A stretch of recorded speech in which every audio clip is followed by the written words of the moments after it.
गुजरात विधानसभा चुनाव में अगर सबसे ज्यादा अमीर उम्मीदवार की बात करें तो वो हैं भारतीय जनता पार्टी के सदस्य जयंती पटेल।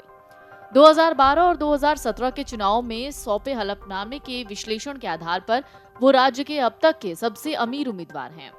वो 2022 के चुनाव में सबसे अमीर प्रत्याशी हैं। चुनाव आयोग को सौंपे हुए हलफनामे में उन्होंने 661.29 करोड़ की संपत्ति दर्ज कराई है। जयंती पटेल ने अपनी प्रतिक्रिया देते हुए कहा कि वो इस बात से बेखबर थे कि वो ही सबसे अमीर उम्मीदवार हैं।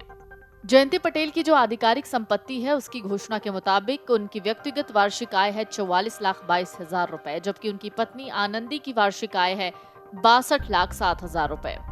पटेल के खुद के आभूषणों की कीमत है 92,04,000, जबकि उनकी पत्नी के आभूषणों की कीमत है 1.5 करोड़ के आसपास।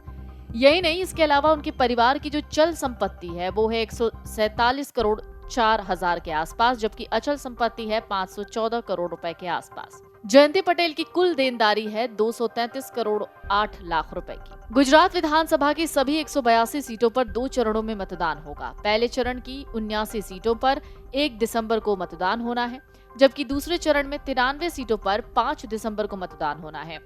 तो वहीं मतों की जो गणना है वो 8 दिसंबर को कराई जाएगी। दरअसल गांधीनगर की मानसा सीट से बीजेपी प्रत्याशी जयंती भाई पटेल इस सूची में यानी अमीरों की सूची में सबसे ऊपर स्थान पर हैं।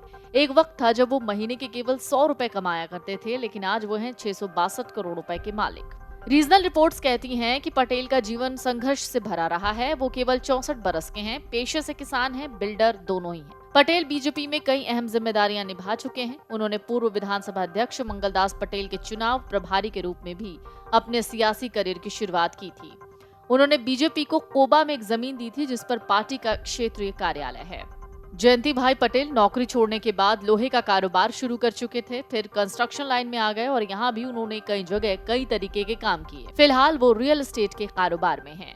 Video desk अमरउजाला.com।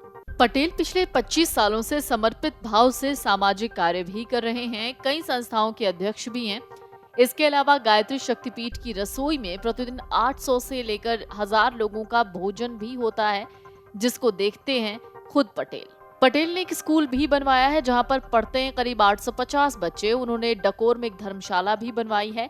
इसके अलावा उमिया माता उंझा संस्थान हो या फिर विश्व उमिया संस्थान या सरदार धाम, इन सभी संस्थाओं ने उन्हें लोक सेवा का ट्रस्टी बनाया हुआ है। डाउनलोड करें अमर उजाला ऐप और पाएं खबरें लगातार।